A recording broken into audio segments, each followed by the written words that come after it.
The morning sun cast long shadows across the judging platform as I adjusted my navy blazer, trying to look as professional as possible. Being the youngest bird competition judge in Durham's history at 38 wasn't easy. The whispers never stopped. "Quinn Murphy, ready for the Northern Cardinal category?" Tom, my assistant, handed me the scoring sheets. I nodded, my blonde hair catching the autumn breeze. The competition grounds buzzed with excitement, but something felt empty. 7 years of judging prestigious bird shows, yet I couldn't shake this lingering loneliness. "Beautiful plumage on number 16, I noted, marking the score. The cardinal's red feathers reminded me of the sunset poetry I'd been reading lately. That's what pushed me to sign up for evening literature classes at Durham Community College, a desperate attempt to find meaning beyond bird calls and wingspans. The competition wrapped up earlier than expected. I rushed home, changed into casual clothes, and headed to my first literature class. The classroom smelled of coffee and old books, exactly what I needed after a day of bird shows. Professor Williams started discussing Emily Dickinson's nature poems. That's when I first noticed her, tall brunette, with striking green eyes that seemed to catch every detail. She sat 2 rows ahead, completely absorbed in the discussion. "Hope is the thing with feathers," Professor Williams read aloud. "Any thoughts?" "The bird metaphor represents resilience," the brunette spoke up. Her voice carried authority, yet held a gentle undertone, like the rare Kirtland's warbler I study, surviving against all odds. My heart skipped. A bird researcher? I couldn't help but join in. "The poem also suggests freedom," I added, our eyes meeting across the room. "Birds choose their path, much like human nature." She turned fully in her chair, those green eyes lighting up. "Exactly. The parallel between avian behavior and human emotions is fascinating." Her name tag read, Dr. Haley Foster. After class, we found ourselves walking to the parking lot together, discussing everything from migration patterns to modern poetry. The evening air felt electric. "I'm presenting research on rare species next week," Haley mentioned casually. "Would you be interested in attending?" "Absolutely," I replied too quickly, then tried to play it cool. "I mean, it could be relevant to my judging work." She smiled, knowing and warm. "Thursday, 7 p.m., Richardson Hall." As I drove home that night, Emily Dickinson's words echoed in my mind. Hope indeed had feathers, and somehow it had landed right in my evening literature class. Little did I know this was just the beginning of a story that would change everything. My career, my family's expectations, and most importantly, my heart. The stars twinkled above Durham's skyline as I finally pulled into my driveway, already counting the days until Thursday. Something told me life was about to become far more interesting than any bird competition I'd ever judged. Thursday came faster than expected. Haley's presentation on endangered warblers left me spellbound. Her passion radiated through every word, every gesture. We started meeting for coffee after class, sharing stories about our parallel worlds of bird research and competition judging. One rainy Sunday, my mother Margaret called. "Quinn, darling, I've arranged a special dinner tonight. Don't you dare skip this one." I sighed, knowing her matchmaking attempts all too well.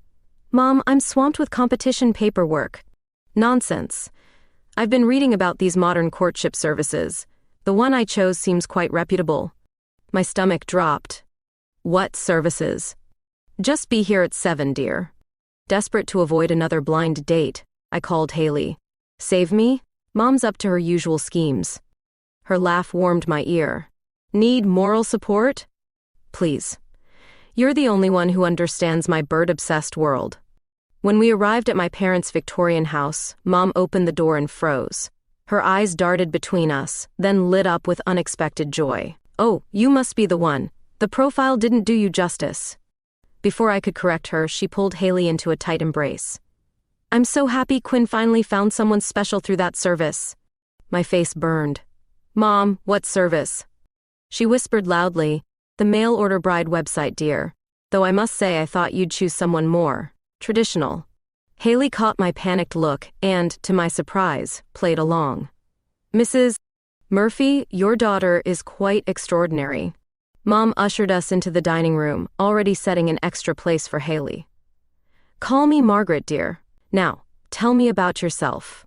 Over Mom's famous pot roast, Haley wove her actual accomplishments into a story that somehow satisfied my mother's curiosity without revealing the misunderstanding. Her quick wit and charm even won over my usually stoic father. After dinner, we escaped to the garden. The rain had stopped, leaving everything fresh and glistening under the porch lights. "I'm so sorry about this," I whispered, mortified. Haley leaned against the old oak tree, laughing softly. "Your mother is delightful, though I'm curious about this mail-order bride service. She's been desperate to see me settled down." I joined her under the tree. I've never quite fit her traditional expectations. "And what are your expectations, Quinn?" The question hung in the air between us. A moth fluttered nearby, drawn to the porch light. "I'm still figuring that out." We talked until midnight, sharing stories about our careers, our dreams, our fears. Haley told me about her research struggles, the male-dominated academic world she navigated daily. I confessed my loneliness in the competition circuit, always surrounded by people but never truly connecting. As we said goodbye, Mom hugged Haley again. "Come back soon, dear. Quinn needs someone who appreciates her unique passion." In the car, Haley turned to me. "Your mother's not entirely wrong, you know." "About what?" "About needing someone who understands your passion." Her green eyes reflected the streetlights. Sometimes the best things in life come from unexpected misunderstandings. Driving home alone, I couldn't stop smiling. The evening had been a disaster-turned-miracle. For the first time in years, I felt seen, not as the bird judge, not as the disappointing daughter, but as myself. And somehow, a simple misunderstanding had opened a door I never knew existed. The Durham Spring Bird Competition was my biggest judging event of the year. Everything had to be perfect. I stood at my judging station, clipboard ready, when a commotion erupted near the rare species exhibition. "It's a Kirtland's warbler," a familiar voice cut through the crowd. My heart jumped. Haley. She stood there in her field gear, binoculars around her neck, pointing excitedly at a small bird in the nearby bushes. Our eyes met across the competition grounds, and she waved. "Ms. Murphy, we need your expertise," the competition director called. "Dr. Foster claims this is a protected species. We'll have to halt the competition." Suddenly, we were thrown together professionally. Haley pulled out her research documents while I examined the area. The rare warbler had nested right beside our competition grounds. "This location needs immediate protection," Haley insisted, her green eyes blazing with determination. "The species is critically endangered." "The competition has been running for 50 years, the director argued. "We can't just stop." I found myself caught between my judging duties and the undeniable importance of Haley's discovery. "We could modify the competition area," I suggested. "Work around the nesting site." Hours turned into days of collaboration. Haley and I spent countless nights reviewing maps, redesigning competition zones, and monitoring the warbler. Each evening brought us closer. One night we stayed late at the grounds. The spring air was crisp, filled with cricket songs. Haley taught me the warbler's distinct call, her hand gentle on my arm as she guided my attention. "Listen," she whispered, her breath warm against my ear. There it is. The bird's song pierced the darkness, hauntingly beautiful. We stood close, sharing binoculars, shoulders touching. The moment felt charged with something more than professional cooperation. "Quinn." Haley turned to face me, moonlight catching in her hair. "I've been thinking about that dinner at your mother's." My pulse quickened. "The mail-order bride fiasco?" "No, about what I said regarding understanding passion." She stepped closer. "I've never met anyone who sees the world quite like you do." The warbler's song grew louder, as if encouraging us. In that moment, surrounded by the sounds of nature we both loved, everything shifted. Haley's hand found mine in the darkness. I couldn't tell who moved first. Maybe we both did. But suddenly we were kissing, soft and tentative at first, then with growing certainty. The clipboard clattered, forgotten to the ground. When we finally pulled apart, the warbler had fallen silent. Haley touched her lips, smiling. "Well, that's one way to seal a conservation partnership. Is that what we're calling it?" I laughed, feeling lighter than I had in years. "We should probably keep this professional during the competition," she said, but her fingers were still intertwined with mine. "Absolutely professional," I agreed, pulling her in for another kiss. The next morning, the competition resumed with modified boundaries. Nobody questioned why the head judge and the visiting researcher kept exchanging glances across the grounds. The warbler's presence had changed everything: the competition, my career trajectory, and most importantly, my heart's direction. As I watched Haley setting up her research equipment, her face glowing with purpose, I realized something profound. Sometimes the rarest discoveries aren't the ones we're officially searching for. Sometimes they're the unexpected connections that fly into our lives, build a nest, and refuse to migrate away. The competition would end in a week, but something told me this was just the beginning of a much bigger adventure. One that would challenge everything I thought I knew about judging, about birds, and about love. The summer heat settled over Durham like a heavy blanket. My phone buzzed for the third time during breakfast. Mom again. Darling, I've invited the most charming gentleman for dinner tonight. His father owns that new development company. I glanced at Haley sleeping peacefully on my couch, her research papers scattered around her. We'd stayed up late discussing migration patterns. Mom, I'm busy with competition preparations. Quinn Murphy, you haven't been to a family dinner since that lovely mail-order bride disappeared. What happened there?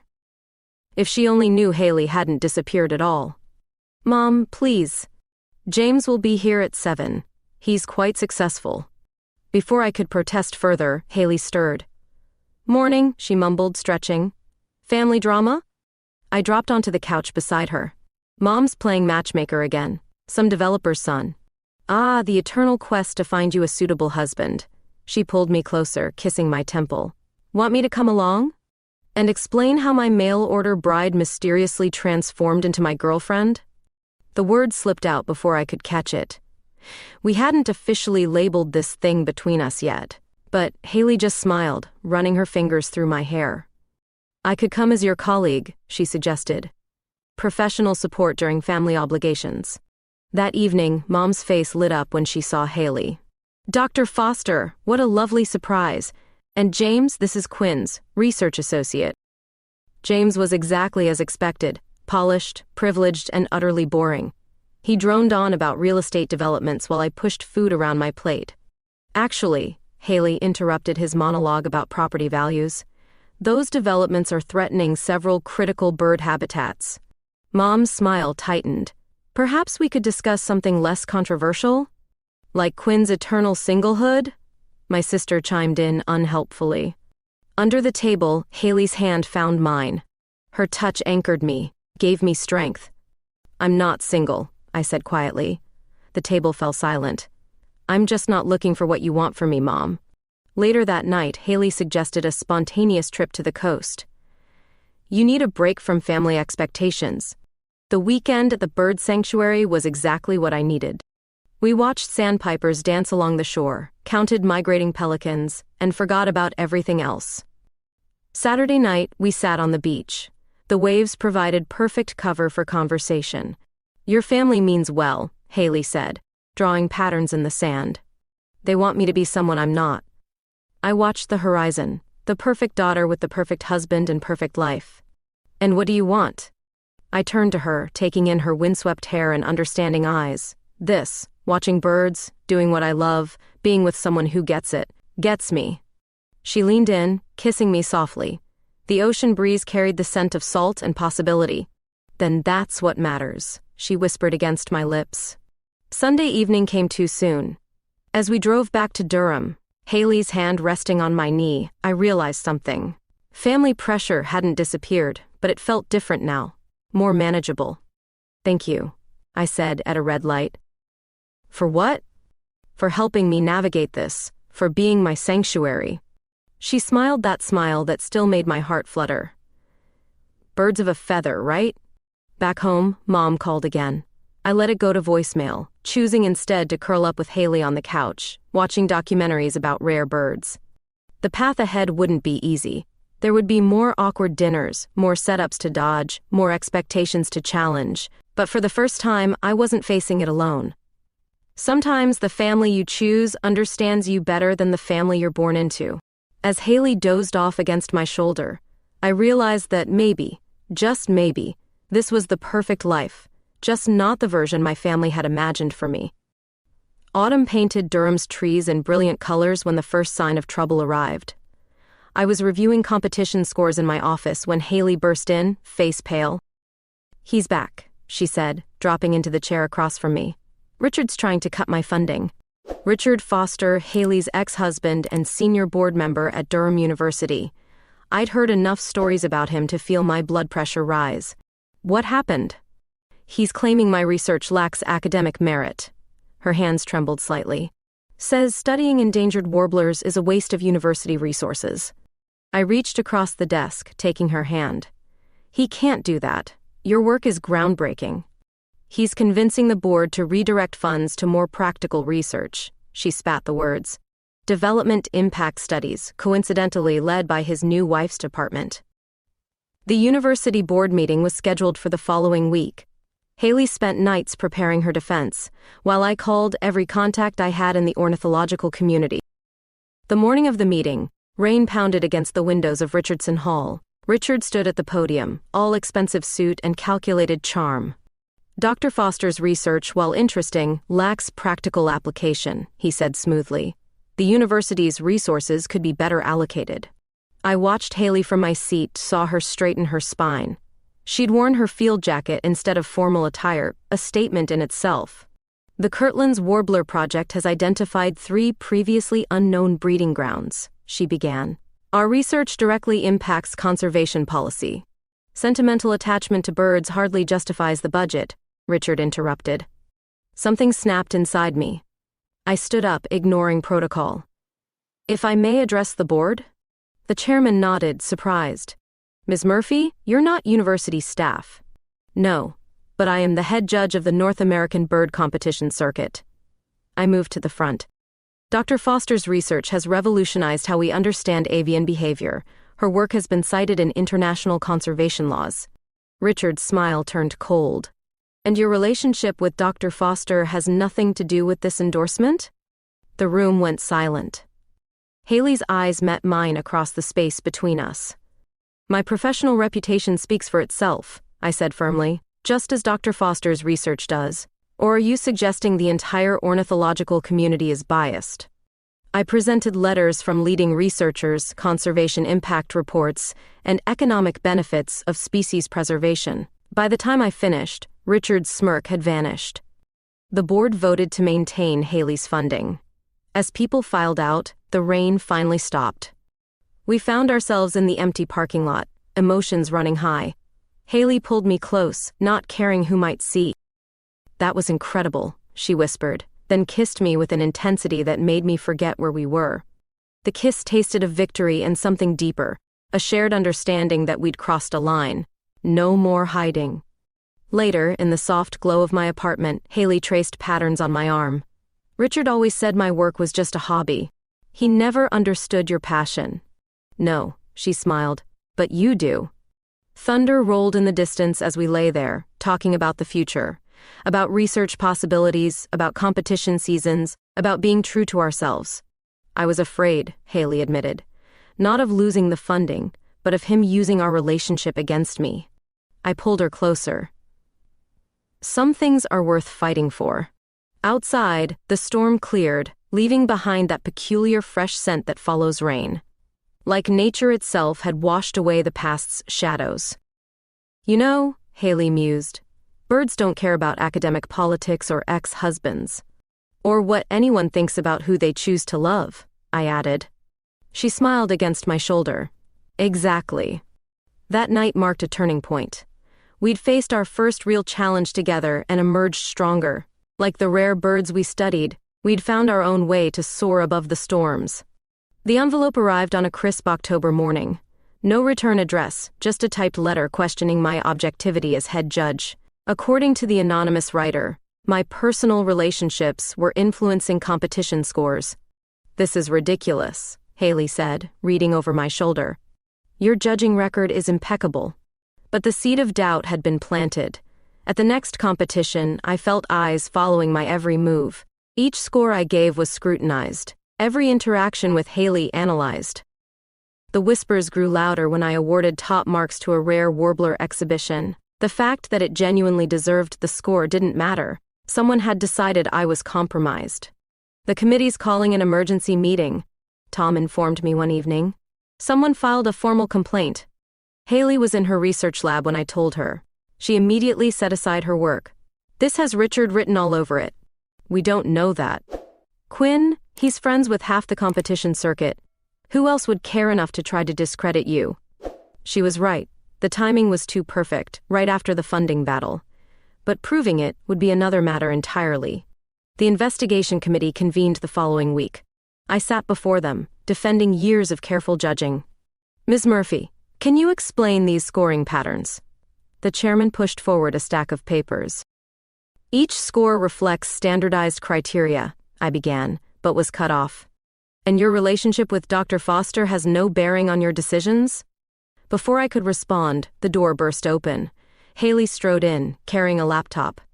I can answer that, she announced. Because I've spent the last week tracking down the source of these allegations. She pulled up emails, timestamps, financial records, a trail leading straight back to Richard and his new wife's consulting firm. They're investing in commercial bird breeding, Haley explained. Quinn's emphasis on natural breeding and conservation threatens their business model. The committee members exchanged glances as Haley presented more evidence. Records of meetings between Richard and competition sponsors. Drafted proposals for changing judging criteria to favor commercial breeders. This isn't about personal relationships, Haley concluded. It's about money. I watched her standing there, fierce and brilliant, fighting not just for me but for everything we believed in. The integrity of the competition, the importance of conservation, the right to be both professional and personal. The committee cleared my name within hours. Outside the hearing room, Haley pulled me into a quiet corner. Nobody messes with my bird judge, she whispered, then kissed me soundly. That evening, we celebrated at our favorite spot near the sanctuary. The autumn sunset painted the sky in colors that reminded me of rare feathers. How did you figure it all out? I asked, still amazed. I'm a researcher, remember? She smiled. Besides, I learned to follow paper trails during my divorce. Richard never was good at covering his tracks. Thank you, I said softly. For believing in me. Always. She took my hand. You know, this whole thing made me realize something. What's that? We're stronger together. Like those paired birds you judge, the ones that mate for life. The comparison made me laugh, but she was right. Every challenge seemed to bring us closer, make us more certain. As darkness fell, we watched nighthawks swoop overhead, their calls echoing across the sanctuary. Tomorrow, I would return to judging, head held high. The whispers might continue, but they'd lost their power to hurt. You know what the best revenge is? Haley mused. What? Being damn good at what you do, and being happy while doing it. I squeezed her hand, knowing she was right. We'd faced professional attacks and personal prejudices, and emerged stronger. Like the rare birds we protected, we'd found our way to thrive despite those who would clip our wings. The night air carried the scent of autumn leaves and possibility. Sometimes the greatest victories aren't the ones that make headlines, but the quiet moments when you realize you're exactly where you're meant to be, with exactly who you're meant to be with. The Durham Daily News headline hit like a punch to the gut. Bird competition judge's personal life raises eyebrows. Someone had photographed Haley and me at the sanctuary, caught in a private moment. Don't read the comments, Haley warned, but I already had. Words like bias and unprofessional jumped off the screen. The article questioned every decision I'd made in the past year. They'd even dug up the anonymous complaint, presenting it as evidence of a larger scandal. My phone wouldn't stop ringing. Competition organizers, fellow judges, even my mother. Quinn, darling, Mom's voice wavered. Why didn't you tell me? I had to read about it in the paper. Mom, all this time, I thought that nice Dr. Foster was just your friend. Is this why the mail-order bride disappeared? Despite everything, I laughed. Mom, Haley was the mail-order bride. Silence. Then, oh my. That actually explains quite a lot. The competition board called an emergency meeting. They wanted to discuss my position in light of recent publicity. You can't resign, Haley insisted as I prepared for the meeting. You're the best judge they have. The competition's reputation is strengthened by having someone who actually understands both the science and the art of bird breeding. The boardroom felt colder than usual. Faces that had smiled at me for years now wore masks of concern. Ms. Murphy, the chairman began. "This publicity puts us in a difficult position." I straightened my spine. My personal life has never affected my professional judgment. The public perception is based on prejudice, not facts. A new voice rang out. Haley stood in the doorway, but she wasn't alone. Behind her stood representatives from major conservation organizations, respected researchers, and even some competitors. "Dr. Foster," the chairman frowned. "This is a closed meeting. Then you'll want to close the door before we present evidence of systematic discrimination in competition judging." For the next hour, Haley and her colleagues presented research showing how my judging had actually improved competition standards, statistics, peer reviews, conservation impact reports. Furthermore, she concluded, if you remove Judge Murphy based on her personal life rather than her professional performance, you'll face discrimination lawsuits from every organization represented here. The room erupted in discussion. Through it all, Haley stood firm, her green eyes blazing with determination. The board voted to keep me on, with a public statement supporting my professional record. Outside, rain fell softly on Durham's streets. Haley pulled me under her umbrella. "That was quite an army you assembled," I said, still amazed. "The bird-watching community sticks together," she smiled. "Besides, I had a feeling we'd need allies." We ended up at the town hall, where a community meeting was discussing the newspaper article. This time, we walked in together, heads high. I took the podium, heart pounding. "My name is Quinn Murphy. You've read about me, but you don't know me." The room fell silent as I spoke about integrity, about passion for conservation, about judging birds rather than people. "My personal life and my professional expertise are not mutually exclusive," I concluded. "They both make me better at what I do." Afterward, people approached us, not with judgment, but with questions about birds, about conservation, about the next competition. That evening, exhausted but relieved, we sat in our favorite coffee shop. The newspaper lay forgotten on a nearby table. "You know," Haley mused, "sometimes the best way to handle publicity is to just be exactly who you are." I watched her stir her tea, this brilliant woman who'd helped me find my voice. And who am I? A dedicated judge, a conservation advocate, and, she leaned in close, my favorite bird nerd. The coffee shop window framed the sunset over Durham's skyline. Tomorrow there would be more headlines, more challenges. But tonight, we'd won something more valuable than approval.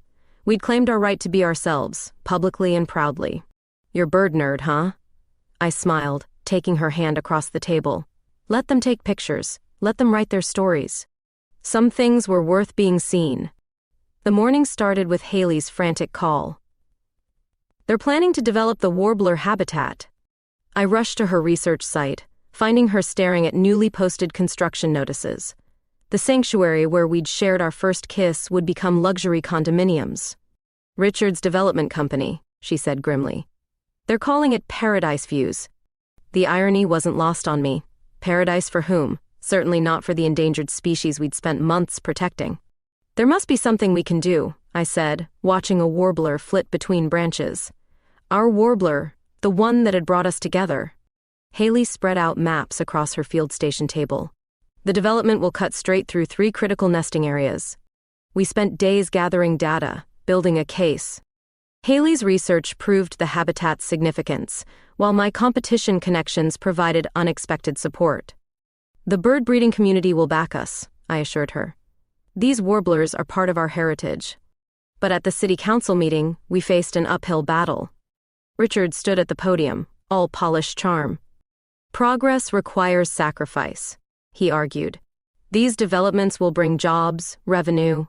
I watched Haley's knuckles whiten as she gripped her research papers. When her turn came to speak, she transformed from my gentle researcher into a fierce defender of her life's work. "These warblers aren't just birds," she began. "They're indicators of our ecosystem's health. Their presence tells us this land is special, irreplaceable." The council seemed unmoved until I stepped up. "As head judge of the North American Bird Competition Circuit, I can confirm these grounds are nationally significant." I presented letters from international conservation groups, tourism statistics from birdwatching events, economic impact studies. "Durham isn't just another city," I continued. "We're a destination for nature enthusiasts worldwide. These developers are selling paradise by destroying what makes it paradise. The debate stretched into weeks. Richard's team presented revised plans, trying to squeeze the development around the habitat. It's not enough, Haley insisted during late-night strategy sessions. The birds need buffer zones, continuous canopy. We rallied local support, organized community meetings. Children from nearby schools drew pictures of the warblers. Birdwatchers shared stories of discoveries made in the sanctuary. The turning point came unexpectedly. During a crucial council session, a warbler landed on the window sill, as if nature itself demanded to be heard. Even they're speaking up now, I quipped, earning surprised laughs from the council members. The final vote came down to a single council member. When she voted to protect the habitat, Haley burst into tears. Outside City Hall, celebration erupted. Birdwatchers, conservationists, and community members cheered. Someone released a dozen paper birds into the air. Haley pulled me close, kissing me right there on the steps. Cameras flashed. Tomorrow's news would have new pictures of the bird judge and the researcher, but this time we didn't care. We did it, she whispered against my lips. That evening, we walked through the saved sanctuary. The warblers sang overhead, oblivious to how close they'd come to losing their home. You know what this means? Haley said, squeezing my hand. What? We'll have to keep coming back here. Make sure they're protected. I pulled her close. I can think of worse ways to spend forever. The sanctuary had become more than a habitat. It was our beginning, our battlefield, and now our victory. Like the warblers we'd fought to protect, we'd defended our right to exist in our natural habitat, together. As dusk settled over Durham, we sat on our favorite bench, listening to the evening chorus of birds. Sometimes the biggest victories come from protecting the smallest things: a rare bird, a piece of land, a love that refuses to be developed away. Paradise views, Haley mused. They got the name right at least. I looked at her, silhouetted against the sunset.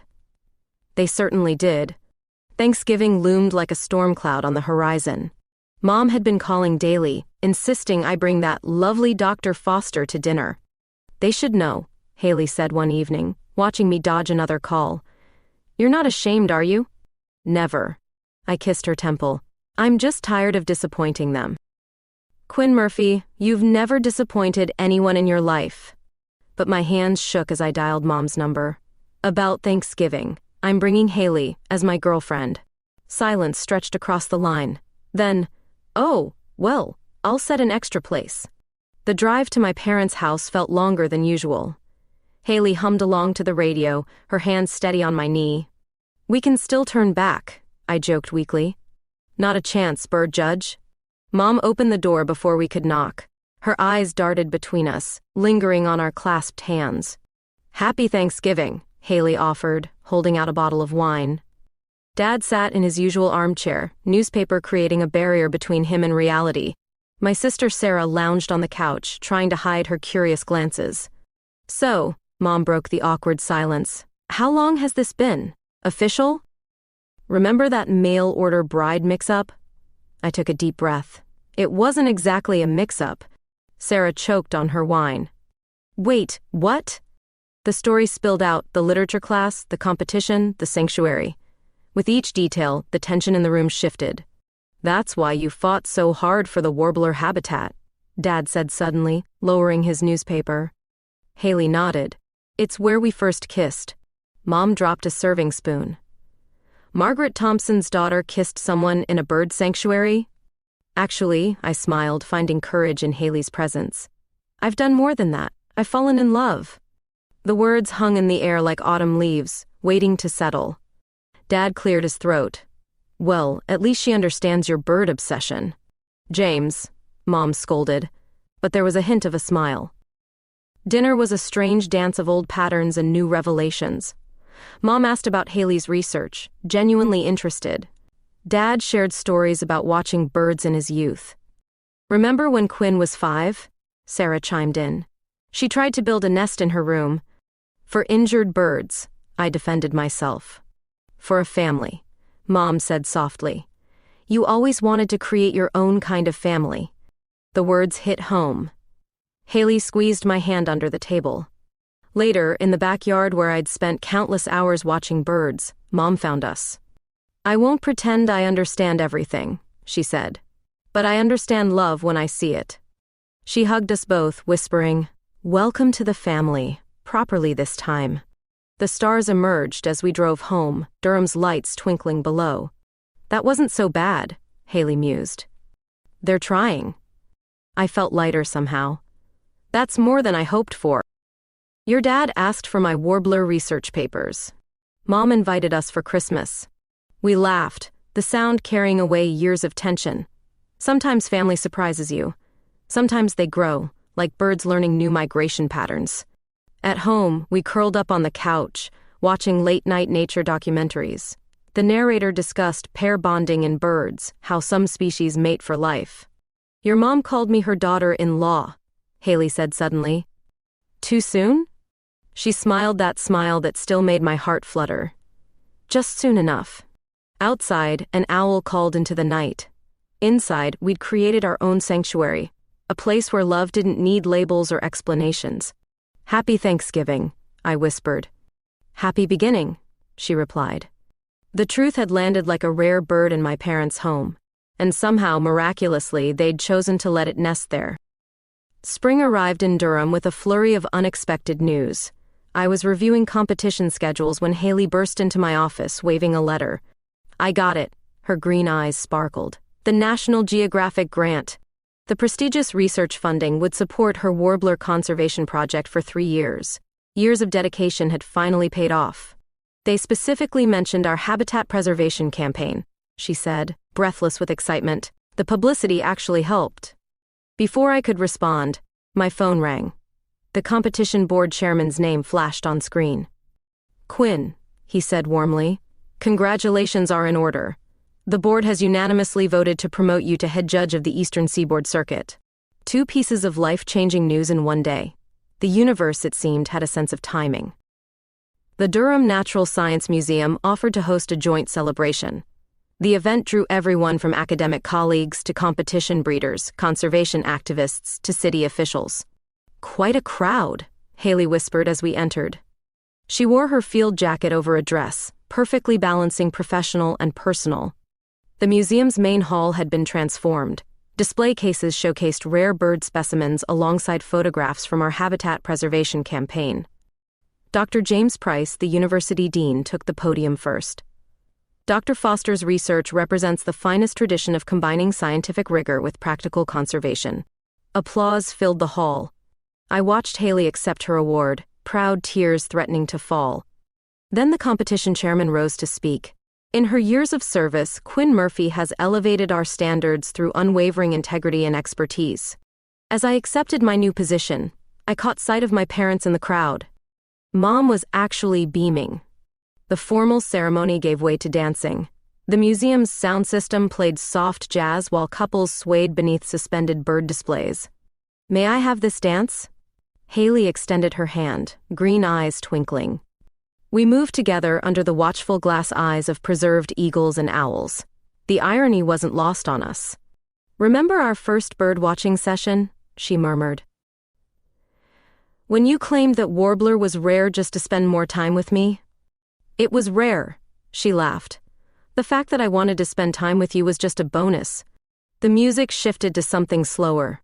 Other couples joined the dance floor, including, surprisingly, my parents. Your mom's watching us, Haley noted. She's probably planning our wedding. Already did that, Mom called as she and Dad danced past, making us both laugh. Later, we escaped to the museum's rooftop garden. Durham's lights sparkled below while stars twinkled above. So, Haley said, Eastern Seaboard Circuit? 3 years of warbler research? We're going to be busy. I pulled her close. Together, though. Always together. The night air carried the first hints of summer. Somewhere in the distance, a nighthawk called. You know what this means? I gestured at our awards, our new positions. What? We've proven them all wrong. Personal and professional happiness aren't mutually exclusive. She kissed me under the stars, tasting of champagne and possibility. Back inside, the celebration continued. Colleagues raised toasts, friends shared stories. Even Richard, lurking at the edges, couldn't dampen our joy. To the bird judge and the researcher, someone called out.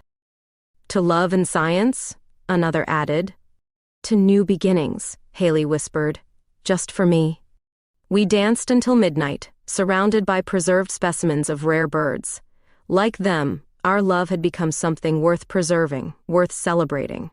As the last guests departed, we lingered in the museum hall. Tomorrow would bring new challenges, competitions to judge, warblers to study, boundaries to push. But tonight, we'd achieved something remarkable. We'd shown that love doesn't diminish professional success, it enhances it. Ready to go home? Haley asked. I looked at her, backlit by display cases full of the creatures that had brought us together. With you? Always. Moving day arrived with the first hints of autumn. Our separate apartments had slowly merged over months. My bird guides mixed with Haley's research papers, her field gear beside my judging materials. Where should this go? I held up a framed photo of our first competition together. By the window, Haley called from the kitchen of our new house, where the light catches it. The house sat on the edge of Durham, backing up to protected woodland, perfect for two women whose lives revolved around birds. Quinn! Haley's voice carried excitement. Come see what I found! In the backyard, a pair of warblers had built a nest in an old oak tree. We watched them flit between branches, carrying bits of fluff and twigs.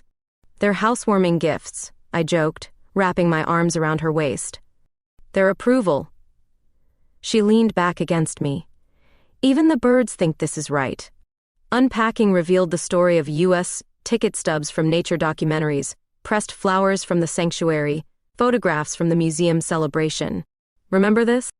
Haley held up a wrinkled competition scoring sheet, the one from the day we discovered the rare warbler. How could I forget? You changed everything that day. She smiled, tucking the paper into a scrapbook. We changed everything. As sunset approached, we sat on our new porch, planning future expeditions. Haley's research would take us up and down the coast, following migration patterns. I've been thinking, she said, pulling out a folder, about combining our work. Inside were proposals for educational programs, teaching children about bird conservation through competition events. We could reach so many people, she explained. Show them why this matters. Show them how love and purpose can coexist. Exactly. The stars emerged as we dreamed bigger sanctuary expansions, breeding programs, community initiatives. I have something for you, I said, retrieving a small box from inside. Haley opened it to find a delicate silver pendant, a warbler, in flight. Turn it over. Engraved on the back. For my rare bird. Tears sparkled in her green eyes as I fastened it around her neck. I have something for you too, she whispered, disappearing inside. She returned with a vintage bird guide, first edition, the kind collectors dream about. Open it. Inside, she'd written, to many more discoveries together. The night air filled with cricket song and possibility. Tomorrow would bring new challenges, territories to map, competitions to judge, hearts to change. But tonight, in our new home, we'd created our own sanctuary. A place where love nested safely, where dreams took flight. What's next? I asked, watching the stars emerge. Everything, she replied, as long as we're together. A warbler called from the oak tree, our first nighttime visitor. We sat listening, hands entwined, as darkness settled over Durham. Some might say we're just two women who love birds, but we're more than that. We're proof that when you follow your heart's true migration path, you find your way home. I love you, Haley whispered, the pendant catching starlight. I love you too, I replied, holding her close. Above us, birds called into the night, their songs carrying across protected lands we'd helped save. Below, our new home waited, filled with memories past and promises future. This wasn't an ending. It was a beginning of mornings watching sunrise over sanctuary lands, of evenings comparing notes on rare sightings, of a lifetime discovering new ways to soar together. Like the warblers in our oak tree, we'd built something rare and precious, something worth protecting. Something that would last. Welcome home, we whispered together, and the night sang back in perfect harmony.